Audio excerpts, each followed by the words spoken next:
4 हिस्से लगते हैं धन के। कितने हिस्से करने चाहिए? 4। आप लोग बोलेंगे कितने हिस्से होने चाहिए? जोर से बोलो। 4 हिस्से होने चाहिए। सबसे पहले जो है, अगर हम 20,000 रुपए कमाते तो 20,000 में से सबसे पहला हिस्सा जो है किसके नाम का? भगवान के नाम का। भैया सुबह उठना है, स्नान करना है, धूपबत्ती भी करनी है, थोड़ा दीपक भी जलाना है।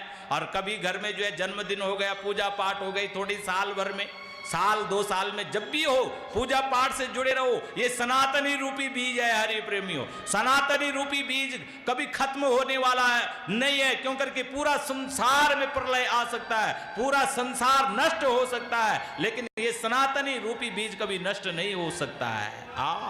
प्रेम से बोलना पड़ेगा राधे राधे। हाथ उठा के क्या बोलना पड़ेगा? राधे राधे। इसलिए पहला जितना भी आप रखना चाहते हैं, 1000, 2000, 500 रुपए, 100 रुपए, 200 रुपए, जो भी रखना चाहते हैं, जितना हम कमाते उसमें सबसे पहला हिस्सा किसका गया? किसका गया? भगवान के नाम का गया। और दूसरा हिस्सा किसका गया? अपने माँ बाप का।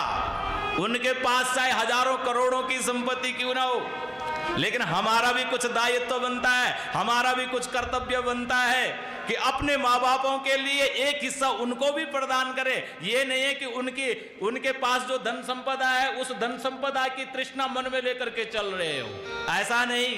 उन्होंने जब करना था, जो करना था वो कर दिया। इतना बड़ा जीवन आप हम सब लोगों को दिया, इससे बड़ी और कृपा क्या हो सकती है उनकी?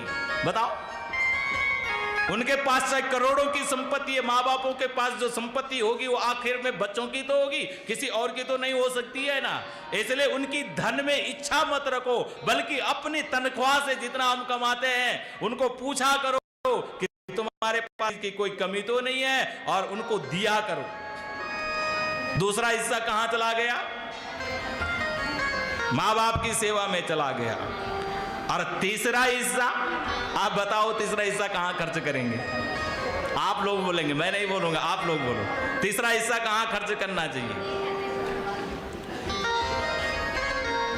अरे आस पड़ोस, दुखी, कोई दीन दुखी है, रिश्तेदारी। अरे भैया भागवत चल रहा है, उत्तरकाशी में आजकल भागवत हो रहा है, बोले रिश्तेदार का निमंत्रण पत्र आया है, बोले भागवत में भी जाना है, बेटी का हो रहा है, बेटी के विवाह में भी जाना है, वहां भी कुछ न्योता लिखाना है? तो आस पड़ोस रिश्तेदारी में ये तीसरी जगह उस धन का जो प्रयोग कहां कर दिया? तीसरी जगह खर्च करना है भाई, बचा के रखना है उनका, वो भी देखना है भाई। एक हाथ से तो रोटी बनती नहीं है।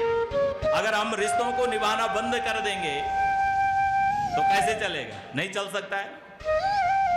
और जो चौथा हिस्सा है धन का, जो चौथा हिस्सा है उसको स्वयं में प्रयोग करें, यानी अपने उपभोग के लिए, अपने आप के लिए उसको जो है बचाएं, आने वाले भविष्य के लिए बचाएं, अपने बच्चों के लिए, अपने पत्नी की खुशी के लिए, अपनी खुशी के लिए उसको बचाना है।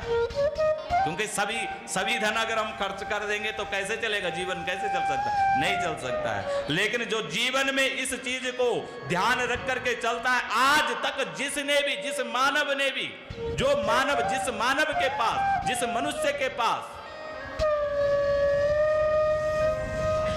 जो मानव इस प्रकार से धन को खर्च करता है, उस मानव के पास कभी दरिद्रता नहीं आ सकती है। प्रेम से बोलना पड़ेगा राधे राधे।